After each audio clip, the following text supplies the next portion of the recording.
In a remote desert forward operating base, a reserved woman navigates the hangar alone, diligently maintaining the 30 mm chain gun of an AH-64 Apache. To others, she's merely part of the scenery, sleeves rolled up, gaze lowered, focused on her task. She's just the armory technician, unnoticed and unremarkable until a distinguished pilot hurries in and notices a worn patch on her sleeve, black and gold, old, and classified. His expression shifts from apathy to astonishment. Whispers spread. Senior officers arrive. Some veterans step back warily. Others salute instinctively. She never glances up, continuing her work. Where in the world are you watching this story unfold today? If this tale strikes a chord, consider subscribing for more hidden military narratives. As dawn breaks over forward operating base Sentinel, the desert air retains the night's chill. Tech specialist Seraphine Cy Blake moves through the hangar with methodical precision, always the first to arrive. The towering AH-64 Apache stands before her, its 30 mm chain gun demanding her expertise. While the base slumbers, Sarah begins her routine, claiming the quiet pre-dawn hours. She draws her toolbox near and starts disassembling the weapon system with practiced efficiency. Her movements are deliberate, no motion wasted, each part of the M230 chain gun removed with the ease of countless repetitions. Her hands work almost autonomously, freeing her eyes to occasionally flick toward the hangar entrance, ever vigilant despite her unassuming demeanor. The sound of approaching voices marks the end of her solitude. Sunlight filters through the hangar's high windows, casting motes of dust into the air as the base stirs. Young mechanics trickle in, their laughter echoing from a late-night barracks story. One spots Sarah and nudges his companion. "Morning, General Dust Mop," he jests with a mock salute, prompting chuckles. Sarah remains unfazed, her focus unbroken. Reaching for a specialized tool, her sleeve shifts, revealing a faint scar on her wrist, not the kind for mechanical work. She's been at Sentinel for nearly 7 months, after 5 months at Forward Operating Base Falcon and a stint at Joint Base Carter, always in low-profile roles, perfectly positioned to fade into the background. Pilots stride through the hangar toward the briefing room, none acknowledging her. She's as much a fixture as the tools on the wall or the fueling station's warning signs, an invisible cog in the war machine. At lunch in the mess hall, she sits alone. A sergeant sets his tray at her table, then, noticing her, relocates without a word. She eats methodically, her eyes scanning her surroundings. Later, at the supply depot, she's submitting requisition forms when a lieutenant interrupts her to inquire about his own order. The clerk shifts focus to the officer, leaving Sarah standing, form in hand, unseen once more. By early afternoon, she's back in the hangar. Captain Jace Harrow, the hangar commander, approaches with a clipboard. Young for his rank, his demeanor carries the strain of proving his worth. "Blake, I need this Apache ready by 1400. Colonel's orders," he says curtly, as if addressing a machine. "And don't mess it up this time." Sarah has never erred in her work, but Harrow walks off without awaiting a response, already distracted. She resumes her task, rolling up her sleeves in the rising heat.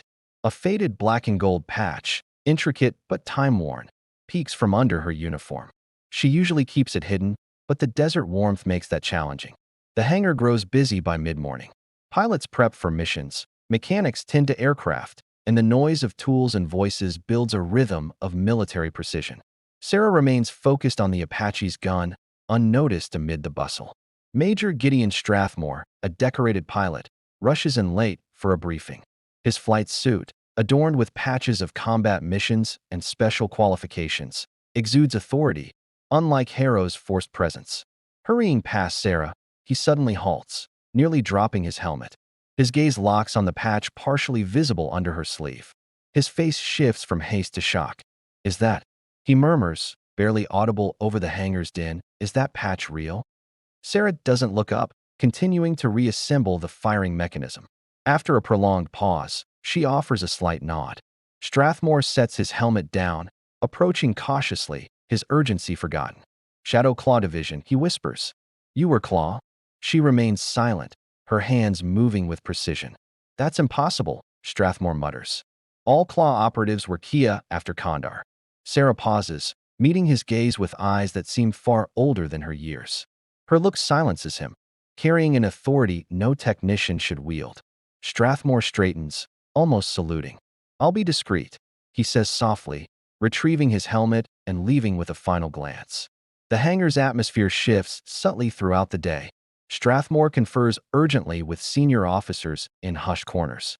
Groups form, stealing glances at Sarah. Some veterans recognize the patch's significance. Others sense the change without understanding. Captain Harrow notices the odd behavior, observing from across the hangar as a colonel, flanked by two stern men in unmarked uniforms, enters. "What's happening?" Harrow asks a lieutenant, who shakes his head. "That woman," the lieutenant whispers. "The one on the Apache? She's got a claw patch." "Eh what?" "Shadow Claw Division. Most classified spec ops unit ever. Ghosts. Went where Delta Force wouldn't." Harrow scoffs. "She's just a tech. Been here months." "That's why it's weird," the lieutenant replies. "If it's real, she's no tech. She's a ghost." Harrow's confidence falters as he sees senior officers fixated on the woman he's dismissed for months, the one maintaining critical systems flawlessly. By late afternoon, the hangar grows unusually quiet. Conversations hush. Eyes drift to Sarah, who works as if nothing has changed. The young airman near the tool crib, usually boisterous, stands silent. When Sarah passes to grab a calibration device, they straighten unconsciously. As the day ends, Sarah completes the chain gun's reassembly, performing a function check with ease. Observers might notice her movements grow sharper, more alert, as if her ordinary facade is slipping. Packing her tools, she glances at the hangar entrance, where two military police officers now stand, absent that morning. She adjusts her sleeve to cover the patch, knowing her quiet days are over. Whispers will become questions, questions will become orders, and her months-long preparation will soon ignite. Late afternoon sunlight casts long shadows across the hangar floor.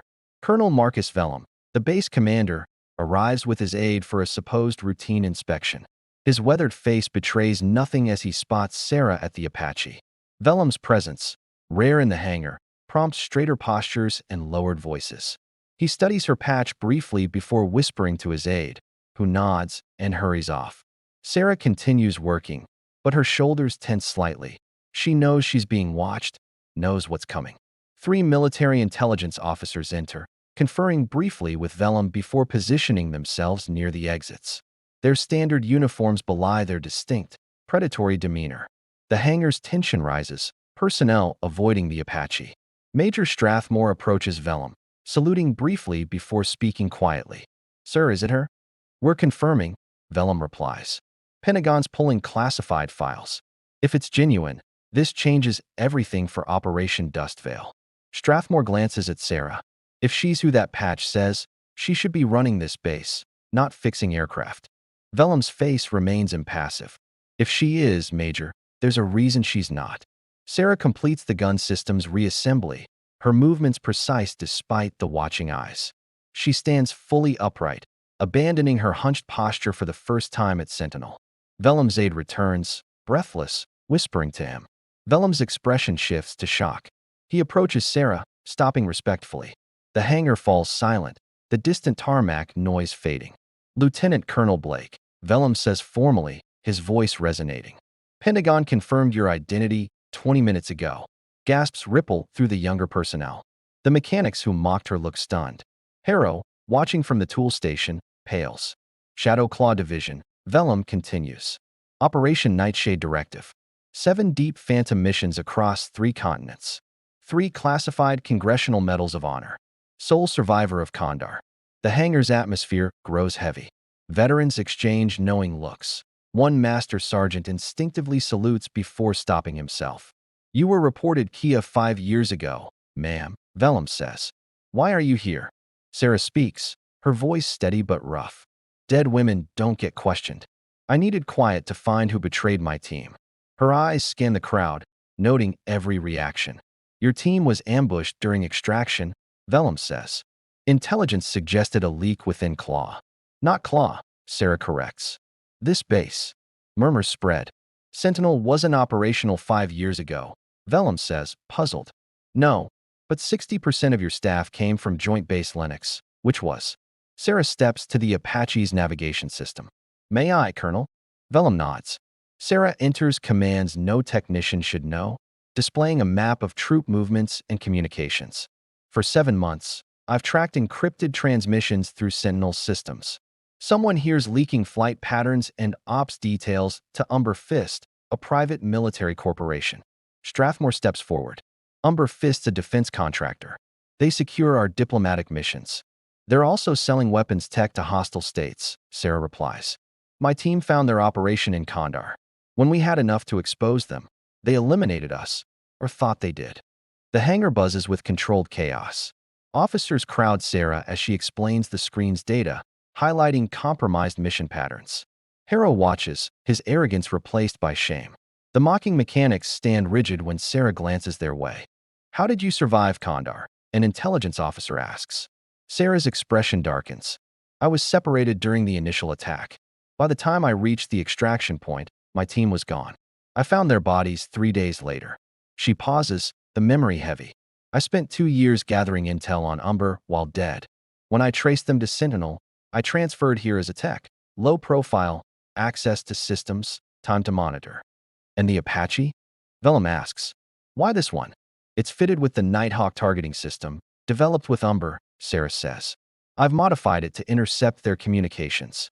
She removes her patch, studying its light-absorbing black and gold. This shouldn't have been seen.